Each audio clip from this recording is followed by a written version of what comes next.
The cope out there from some of these media outlets trying to justify this Colombian privacy tour is hilarious.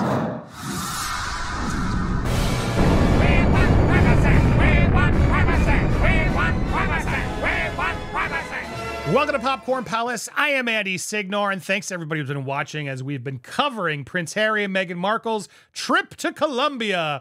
Now, look, some are out there trying to spin it like we're vilifying them, bullying them, heavily criticizing them. So I thought, to be fair, let's look at the other side of the coin. Let's look at one of these outlets that are trying to explain the question that I keep asking of what are they doing there? What is actually helping? How is this beneficial? Let's look at this together, all right? Are you ready for a laugh? I've perused this a bit already, but I wanted to read it with you fully. Let's enjoy. Whew, I hope you're sitting down, folks. Here we go. Here's how it's a winning strategy, what they're doing here, okay? Let's get into it straight. Prince Harry and Meghan Markle wrapped up their latest international trip on Sunday. The couple went to Colombia at the invitation of the nation's vice president, Francia Márquez, and they spoke at the Responsible Digital Future Summit. Now, talk about a bunch of just buzzwords thrown together. Look, maybe she invited, maybe she saw the Nigeria tour, maybe she thought, you know what? There's a lot of stuff I could distract from what I'm doing here in Colombia. Let's invite some royals. Well, the real royals aren't going to come. Hey, Harry and Meghan available? They'll do anything for a quick photo op. That's how it feels to me. So while she may have invited them, I find it hard to believe this wasn't some sort of, broader con job where the country and Harry and Meghan all knew we can help each other out here, make each other look better. That's what it feels like to me. But sure, she invited them. So, of course, they showed up. This was their second international tour following their trip to Nigeria, which was also heavily criticized. Fairly so. In fact, people in Nigeria were extremely frustrated that they were there. And it was quite the embarrassment as well. Harry and Meghan received backlash for both trips in the UK tabloids and here and other places because it was all unnecessary. What are they doing? Some outlets questioning why the couple is going on trips that look like royal tours despite stepping back as working royals in 2020. Well, thank you. Yeah, that's a very valid point. But looking back at their time as working royals together, short-lived, their individual lives highlights that international service trips are nothing unusual for Harry and Meghan. Representatives for Prince Harry and Meghan did not respond to requests for comment. Okay, well, let's see what that is. What is this international service they do? They have a long history of international work. Royal commentator Christian Menzer told British Business Insider that international trips with a service focus aren't new for Harry and Meghan. As a member of the royal family, Harry spent his entire life accompanying his parents on royal tours. Yeah, but he's not longer a royal. That's a big part you keep sort of glossing over, but let's keep seeing. As an adult, he served in the Royal Air Force, which also took him around the globe. I mean, that's a lot different. And it's also disputed sometimes by some, but let's give him the benefit of the doubt on this. How is that the same as going for culture seminars and salsa dancing? But okay, somehow his Air Force duty gives him a pass to do this because he went around the globe. He also is the founding patron of the Invictus Games, which occur in different countries yearly. So that's how this is explained. If anything, I would say this actually is something else. This is all a means to get him to get other countries to come in so he can get more charitable stuff and use Invictus Games to his benefit. That's what I would argue. I don't know about you, chat, but this article has still yet proven no reason why he needs to do this or how he's actually helping people. So let's continue. Maybe they'll enlighten me here. Now, Meghan, meanwhile, has studied international relations at Northwestern in addition to theater. Jeez. So there are the, I mean, guys, why are we questioning her? She studied international relations and theater. So therefore, anybody who does this has the right to go use Colombia taxpayer money to go have a bunch of people put on a show for them. Yes. She worked with global organizations like World Vision, One Young World, and even the United Nations before she became a royal. Well, look at that resume. Yeah, like that's not an inflated resume. Before they were even together, they both had a passion for charity and philanthropy, making goodwill visits to other countries. It's something that Harry was trained to do his whole life. Well, then why leave? If that's what they wanted to do, why leave? If he wanted to continue to be the royal prince, Meghan should have had no problem with that, and they could have gone and done their visits within the royal system. why did they leave not wanting to do their royal duties, but then now try to do royal duties that seemingly compete with his own family? Make it make sense, people. I think it's interesting that when other people like George Clooney or Beyonce do the same kind of thing, they aren't raked over the coals. Dude, I don't see them all over the press doing it. I don't see them bringing the camera ops. I don't. Most celebrities or people who are actually charitable don't have 10 camera crews with them documenting said charity work. That's part of the problem here as well. As working royals, Harry and Meghan went on multiple royal tours together where they flexed their ability to connect with communities in other countries. So basically, because they talk to communities, they are equipped, and that's the doing good. They are able to connect with communities.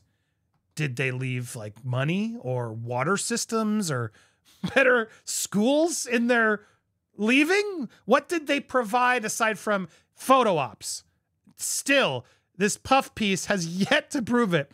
For instance, Harry said it was effortless for Meghan to connect with locals in their 2018 royal tour of Australia, and they both appeared more relaxed during their 2019 tour of Africa compared to other royals on similar trips. So they're relaxed when they travel. They smile during these vacations. As they revealed in their docuseries, the Duke and Duchess hoped they could continue serving as working royals outside the UK by relocating to a Commonwealth nation like New Zealand, South Africa, or Canada instead of stepping down in 2020. Of course, we thought it would be good to give ourselves some breathing space, but also we were really passionate about continuing our work through the Commonwealth to support the Queen. So please, taxpayers, pay us to jet around the world and wear fancy outfits that you can't afford because we're royals and we're at work. Okay. Harry said the 2019 move to South Africa was scrapped after details of the plan were published in the Times. Sure, I'm sure Meghan was really down to move to South Africa. Harry's email proposal to move to Canada was leaked. A day after the story was published, Harry and Meghan announced they were stepping back as senior royals. But meanwhile, their address in Montecito is like literally, you can Google it, and they have no problem. So that was always the plan, sure. By 2020, in June, the two had settled in Montecito, where they now raise their children. These trips aren't designated to promote the Commonwealth, but they do serve a purpose. When they went on international trips together as working royals, Harry and Meghan were ambassadors of the Commonwealth. Today, they promote causes that they are passionate about when they visit. Archwell Charities. Yeah, that's what this is. It's a whole scam to get their stuff going, which God knows what's actually doing on those charities too, but I digress. I think that's something else that's a little bit off about the narrative is a lot of the tabloid media is trying to depict them as, oh, they're just trying to pretend they're still royal. Yeah, that's clearly what they're doing, but they're actually going to these places upon invitation. They're invited royals. What is this? For instance, Marquise invited Harry and Meghan to Colombia to discuss how to create a healthier and more ethical digital landscape. Because, you know, of all the problems in Colombia, that's the most important one to figure out. How can we have a more ethical digital landscape? And meanwhile, Duke and Duchess put it all over their website. They visited Nigeria because the country has expressed interest in hosting the Invictus Games. Well, of course, which country is going to lay it all out and pay Harry and Meghan to be quasi-royals? That's what the games now become. Ha ha ha ha. Who wouldn't want this job? This is like literally the laziest, most ridiculous job in the world, but we're supposed to applaud them for the work they're putting in. Okay, they're not doing anything that is inflammatory by accepting invitations to raise the public awareness of certain causes. It's a non-issue. They're costing taxpayers tons of money. Did you see the amount of security and stuff? They're proving to be massive hypocrites because they can't go back to the UK because of, all of our safety concerns. And let's not again forget, this is all about her wardrobe closet. These outfits aren't affordable. These outfits aren't even about by Nigerian or Colombian designers.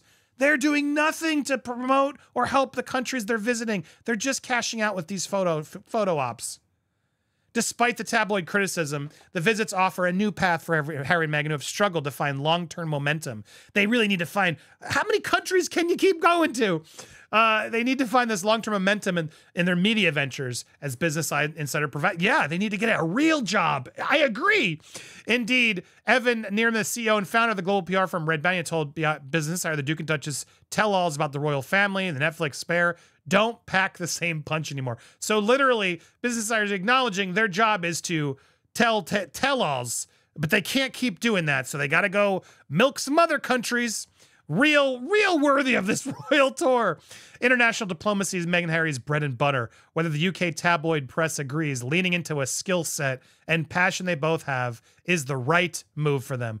That's it. This is why. It's the right move to use taxpayer money in other countries to have us arrive like celebrities, walk around, be applauded, take our photos, get new wardrobes, all tax incentive write-offs that you can declare probably their own charity paying for. Let's keep it honest. I bet you those wardrobe fees are coming out of the charity. But this is the work this is their skill set. This is what they're going to. Meanwhile, not a single actual charity from Colombia or something they've actually done there was listed here. Not a single one. But we're vilifying and overly criticizing them. Can you effing believe this? Can you believe it?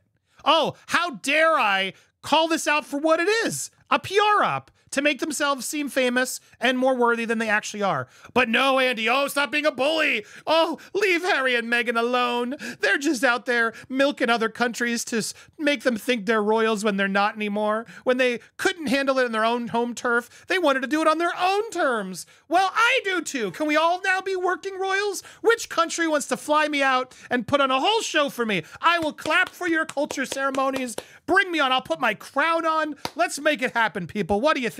I bet you all love to go on these royal tours, wouldn't you? Hit that subscribe, hit that bell for alerts, smash that thumbs up, and let me know down below what you think. I try to be fair, and that's what I get. This is the other side of the coin. This is why it's a winning strategy. God, these people are freaking dumb. I can't even believe it.